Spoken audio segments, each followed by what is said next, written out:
ہے پانی تو کوئی اوقات نہیں ہے، نہ طاقت ہے نہ خوبصورتی ہے، جس چیز سے بنا ہے وہ بھی ایم ہی ہے، غلیظ پانی ہے جس کو سڑایا گیا پکایا گیا، اس کو سڑا کے ستار صاحب کو، جمشید صاحب کو، غفار صاحب کو، سبکتگین صاحب کو بنایا گیا۔ تو اوپر کی لیئر اللہ نے ذرا اچھی سی لگا دی ہے، بس اوپر کی لیئر، اسی پہ لیئر پہ مر رہے ہوتے ہیں لوگ۔ یہ جو عاشق لوگ ہوتے ہیں نا، معشوقہ پہ مر رہے ہیں، اتنی حسینہ اتنی حسینہ، حکیم اختر صاحب فرمایا کرتے تھے تھوڑا سا لقوہ ہو جائے، تھوڑا سا لقوہ ہو گیا، تھوڑا سا کیا ہو گیا، لقوہ میں کیا ہوتا ہے، تھوڑی سی نس دماغ کی ہلکا سا اس میں بلاکیج ہوتی ہے، یا کوئی نس بس پٹھے کھچ جاتے ہیں تو پوری الائنمنٹ آؤٹ، گاڑی کی الائنمنٹ آؤٹ ہو جائے اتنی بری نہیں لگ رہی ہوتی، زیادہ زیادہ یہ ہوتا ہے کہ آپ یوں چلا رہے ہو جا ادھر کو رہی ہے، لیکن انسان کی الائنمنٹ تھوڑی سی آؤٹ ہو جائے تو پورا فرمائی خراب ہو جاتا ہے بیچارے کا، حسن و جمال خراب ہو گیا۔ تو یہ تھوڑی سی اللہ نے لیئر لگا دی ہے، اور ہماری برائیوں پہ خامیوں پہ اللہ نے اسکن کا ایک پردہ ڈال دیا ہے۔ تو بار بار میں یہ مضمون کو کیوں پکا کر رہا ہوں بھائی، میری اور آپ کی فضیلت یا تو اس بیس پہ ہوگی کہ میں اور آپ بہت خوبصورت ہیں، ایسا بھی نہیں ہے، اور اگر جو تھوڑی بہت ہمیں خوبصورتی نظر بھی آ رہی ہے نا، وہ بھی تھوڑے دن کی ہے، وہ بھی کیا ہے، جوانی میں ہوتا ہے خوبصورت، اس کے بعد تھوڑا سا جب آگے چلنا شروع ہوتا ہے، بڑھاپا آتا ہے، چہرے پہ جھریاں آتی ہیں، بال سفید ہونا شروع ہوتے ہیں، تو آپ دیکھ لو 20 سال پرانی اپنی تصویریں نکال کے دیکھا کرو، 20 سال کے بعد دیکھو۔ میں 2019 کی دیکھ رہا تھا اپنی تصویر ویڈیو پہ، میں نے کہا یار بڑا ینگ لگا ہے بھائی، 2025 میں وہ تھوڑا سا جغرافیہ چینج ہو گیا۔ آپ جتنی ایکسرسائز کر لو، جتنی اچھی خوراکیں کھا لو بھائی صاحب، بڑھاپا کیا ہوگا، روک سکتا ہے کوئی؟ نہیں روک سکتا، بڑھاپا آئے گا۔ تو ایک تو حسن ہے نہیں، دوسرا ہے وہ بھی تھوڑے دنوں کا، بہت تھوڑے دنوں کا ہے۔ اللہ تعالیٰ کو خواتین نے زیادہ حسن دیا، وہ جلدی خراب ہو جاتا ہے، ان میں بڑھاپا مرد سے بھی زیادہ جلدی آ جاتا ہے، ان کا جو ہے نا سسٹم ایسا اللہ نے بنا دیا کہ وہ جلدی بوڑھی ہو جائیں۔ تو ان کو تو کہا کہ تم نے تو اترانا ہے ہی نہیں، اترانا ہی نہیں ہے، بے پردگی نہیں کرنی، کیونکہ جس کو اللہ نے حسن دیا ہو نا وہ بے پردگی کرنا شروع کر دیتی ہیں، فیشن شو میں آنا شروع ہو جاتی ہیں، ماڈل بننا شروع ہو جاتی ہیں۔ ایسی خواتین سمجھتی ہیں ہمیں جب اللہ نے بیوٹی دی ہے تو ہم اس کو کیش کرائیں، اس سے ہم پیسہ کمائیں، اس سے ہم عزت کمائیں۔ او بھائی آپ کی بیوٹی جلدی ختم ہو جائے گی، آدمی کی پھر بھی چلتی رہے گی۔ ہمارے ایک دوست ہیں دبئی ایئرپورٹ پہ، ان کو ایک خاتون ملی، وہ تھوڑے موٹیویشنل اسپیکر بھی رہے ہیں، تو ایسے لوگ جو ہیں کسی کو مل جاتے ہیں تو لوگ آ کے دکھڑا سناتے ہیں، تو بیچاری ڈپریشن میں تھی۔ اس نے پوچھا بھائی وجہ کیا ہے، اس نے پھر اپنی وجہ بتائی کہ میں ایک ماڈل تھی، کمپنیوں میں بہت مہنگے مہنگے اشتہار، یعنی جو ایڈ چلتے تھے اس کے مجھے بہت مہنگے پیسے ملتے تھے کیونکہ خوبصورت تھی۔ کہہ رہی 8-10 سال میں کیا ہوا کہ وہ میرا تھوڑا سا حسن و جمال خراب ہونا شروع ہو گیا، میں نے ایکسرسائز کی، ڈائٹنگ کی، لیکن کون بریک لگا سکتا ہے کوئی بڑھاپے کو؟ نہیں ہو سکتا نا۔ کپڑے میں بل آ جائیں استری کر کے ٹھیک ہو جاتے ہیں، لیکن چہرے پہ جب جھریاں آتی ہیں استری کر کے ٹھیک ہوتی ہے؟ ایک بچہ جو تھا نا استری کر رہا تھا، ایک بچے نے دیکھا کہ کوئی استری کر رہا ہے کپڑوں پہ، کسی نے بچے نے پوچھا ابو یہ کیا کر رہے ہیں؟ انہوں نے کہا بیٹا شرٹ پہ بل آ گئے ہیں اس کو سیدھا کر رہا ہوں۔ ابو دادی کے بھی کر دیں، ٹھیک ہے نا، ان کے بھی چہرے پہ کیا ہے بل آئے ہوئے، دادا کے بھی کر دیں تو ہو سکتا ہے وہ سیدھا۔ اچھا آج کل پلاسٹک سرجری ہو رہی ہے، کھچاؤ کر کے کھینچ کے وہ سیدھا ویدھا کرنے کی کوشش کرتے ہیں، اس سے تھوڑا اور ٹیڑھا میڑا ہو جاتا ہے انسان، اس کے اور سائیڈ افیکٹ ہیں۔ جو مائیکل جیکسن یہی تو کرتا تھا، مر ہی گیا اس سائیڈ افیکٹ سے۔ تو وہ نہیں ہو سکتا بھائی، جو بڑھاپا ہے وہ نہیں واپس جا سکتا، اور وہ آئے گا، زمین آسمان کا زور لگا لو، قرآن کہتا ہے وَمَن نُعَمِّرْهُ نُنَكِّسْهُ فِي الْخَلْقِ۔ ایک ڈاکٹر کے پاس میں بیٹھا ہوا تھا، کسی بڑے ڈاکٹر ہیں، ان سے کسی نے پوچھا کہ ڈاکٹر صاحب کوئی ایسی میڈیسن ہو جو بڑھاپے کو روک دے، کائنڈلی کوئی ایسی ایکسرسائز ہو؟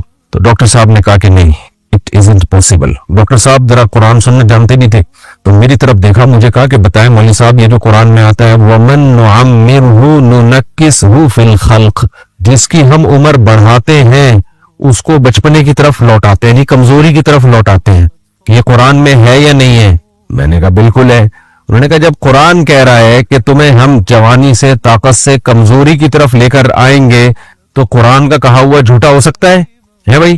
اس کا مطلب کمزوری آئے گی، ہاں تو صحت کا بہت زیادہ خیال کرے گا، تھوڑا سا بڑھاپا تھوڑا سا زیادہ نہیں ہوتا، تھوڑا سا ڈیلے ہو جائے گا، جو زیادہ خیال نہیں کرے گا وہ تھوڑا جلدی آ جائے گا۔